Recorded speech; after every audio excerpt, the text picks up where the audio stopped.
Lorsque quelqu'un reçoit un diagnostic de maladie chronique, on peut avoir l'impression qu'il n'y a rien d'autre à faire que de prendre des médicaments pour gérer sa santé. Mais que diriez-vous si je vous disais que votre corps possède un mécanisme secret capable d'éliminer les maladies chroniques et de renforcer votre système immunitaire? Il n'y a rien de plus puissant que le corps humain, et nous devrions le considérer comme un organisme capable de se guérir lui-même. Dans cette vidéo, nous découvrirons comment nous pouvons transformer notre corps en machine qui nettoie les cellules endommagées, qui causent le vieillissement et la maladie et génère de nouvelles cellules plus saines. Commençons par comprendre ce qu'est l'autophagie et comment elle peut transformer votre santé. L'autophagie est un processus cellulaire naturel où les cellules décomposent et recyclent leurs propres composants. En substance, l'autophagie est le moyen pour le corps de nettoyer les cellules endommagées afin de régénérer de nouvelles cellules plus saines. Dans l'autophagie, les cellules détectent qu'aucun nouvel élément nutritif n'arrive. Elles doivent donc s'assurer qu'elles sont dans leur meilleur état pour se protéger. Ainsi, elles commencent à expulser les virus et les bactéries des cellules. Elles commencent à identifier quand une cellule devient incontrôlable et se transforme en cellule cancéreuse, une cellule zombie qui accélérera rapidement votre vieillissement. Pour que l'autophagie se produise, le corps doit être en état de jeûne. Mais qu'est-ce exactement qu'un état de jeûne? L'état de jeûne est lorsque la glycémie baisse suffisamment pour obliger le corps à changer. Après 8 heures, votre corps commence déjà à faire ces changements.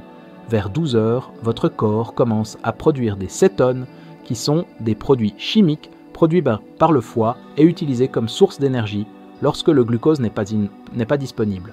Votre cerveau s'active et vous commencez à expérimenter une clarté mentale.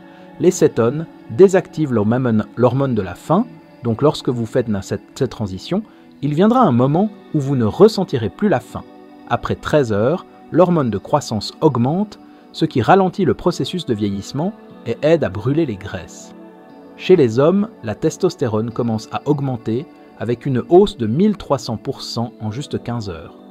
Le CRP, un marqueur sanguin de l'inflammation, commence à diminuer. Dans des études menées sur un groupe de femmes ayant subi des traitements traditionnels contre le cancer du sein, il a été noté une réduction de 64% de la récurrence du cancer du sein. Et tout ce qu'elle faisait était de jeûner 13 heures par jour. Aucun changement alimentaire, juste du jeûne. Les recherches montrent qu'après 15 heures, l'hormone de croissance augmente. L'hormone de croissance est l'hormone qui vous garde jeune et vous aide à brûler les graisses. Si vous continuez à jeûner pendant 17 heures, votre corps commence à stimuler la réparation cellulaire et les cellules vieillissantes sont éliminées. Après 24 heures, votre système digestif entier se réinitialise et vous recevez des cellules souches intestinales qui réparent toute la muqueuse intérieure de l'intestin. En 36 heures, votre corps trouve cette graisse tenace spécifiquement autour du ventre et commence à la brûler pour l'énergie. Votre cerveau devient motivé pour chercher de la nourriture et après 72 heures, tout votre système immunitaire se réinitialise et se recycle, produisant de nouvelles cellules. Tous ces incroyables bénéfices sont atteints sans aucun médicament ni supplément. Alors, devriez-vous jeûner 72 heures tout le temps? La réponse est non, ça fait non. Un jeûne à l'eau de 3 jours 2 fois par an est un excellent début pour éliminer les cellules qui vous vieillissent rapidement ou qui pourraient devenir des tumeurs. Pour éliminer complètement ces cellules, un jeûne de 48 heures une fois par trimestre peut aider si vous avez des problèmes de santé mentale. Si vous vous sentez déprimé ou anxieux et cherchez divers outils pour aider et améliorer votre humeur, le jeûne de 36 heures est idéal pour ceux qui cherchent à perdre du poids. Donc, si vous luttez pour perdre du poids, essayez un jeûne de 36 heures une fois par mois. Le jeûne de 24 heures ou moins peut varier chaque semaine. Un seul jeûne de 24 heures par semaine peut être véritablement miraculeux pour les personnes qui mangent un seul repas par jour. Certaines personnes pratiquent régulièrement une combinaison de jeûnes entre 12 et 17 heures. Pendant le jeûne, il est crucial de faire attention à vos choix alimentaires. Voici 5 aliments qui peuvent maximiser les bienfaits du jeûne. Aliment 1, l'avocat. L'une des meilleures façons de rompre un jeûne est avec des matières grasses, mais pourquoi rompre le jeûne avec des matières grasses? La raison en est que les matières grasses éliminent l'hormone de la faim, donc cela coupe votre faim. Vous mangez d'abord des matières grasses lors de la rupture du jeûne, puis vous attendez pour manger autre chose. Si vous utilisez cette petite astuce, vous constaterez que dans 1 heure, vous ne voudrez pas manger ce que vous pensiez initialement pouvoir manger. L'envie immédiate de recommencer à manger disparaîtra. Une excellente façon de rompre le jeûne est avec un avocat. Vous pouvez simplement le couper en 2 et le manger. Aliment 2, le café.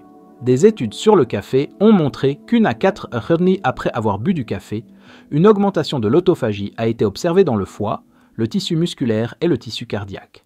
Pour les bienfaits, le café devrait être biologique, car les pesticides créent plus de morts cellulaires et plus de toxines dans les cellules.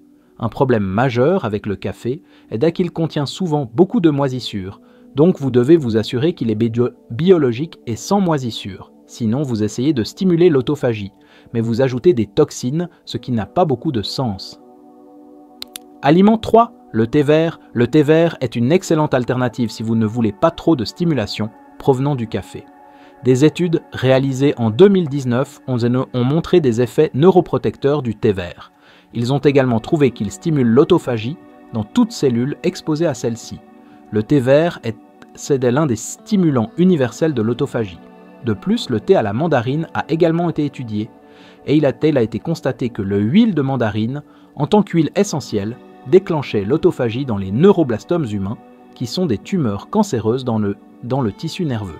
Aliment 4, l'huile d'olive. Des recherches sur l'huile d'olive montrent un puissant effet sur les protéines bêta-amyloïdes et tau, qui sont associées à la maladie d'Alzheimer.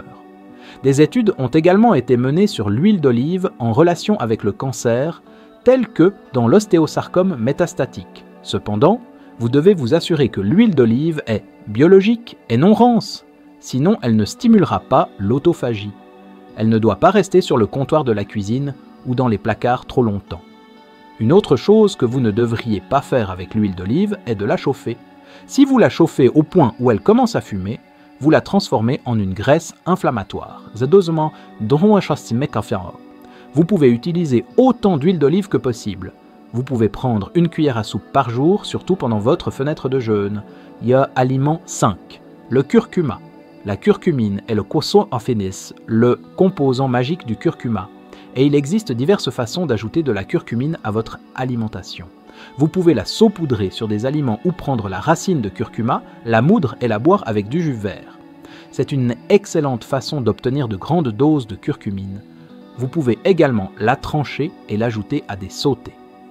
Des recherches sur le curcuma montrent qu'il augmente l'autophagie dans les cellules pancréatiques.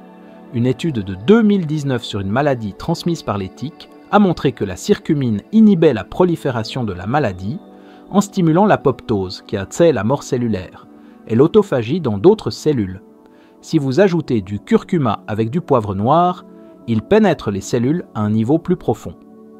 Vous devez établir un plan à long terme pour stimuler l'autophagie. Si vous ne travaillez pas à stimuler l'autophagie, vos cellules continueront à accumuler des toxines. Si vous avez aimé la vidéo, n'oubliez pas d'appuyer sur le bouton j'aime et de vous abonner à la chaîne. À la prochaine.